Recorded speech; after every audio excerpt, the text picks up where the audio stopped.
ভালো নেই তহিদউদ্দিন আফ্রিদি। জ্বালাই দিছে। সম্প্রতি তার বাড়ি, অফিস এবং দামি দামি গাড়িতে হামলা চালানো হয়েছে। আমার অফিসে 800 মানুষের স্টাফ। তিনি জানান তাদের অফিসের 800 জন স্টাফ শুধু পা ধরতে বাকি রেখেছিল, সে পা ধরতে বাকি ছিল যে টেলিভিশনটারে জ্বালেন। কিন্তু কেউ শুনেনি তাদের আহাজারের কথা। তিনি জানান তার বাবার তিলে তিলে গড়ে তোলা সকল সম্পদ নষ্ট করে ফেলে দুর্বৃত্তরা।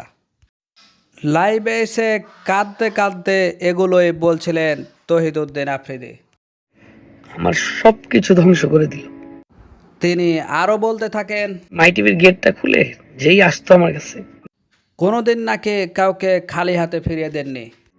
খালি হাতে বিদায় দিতাম না।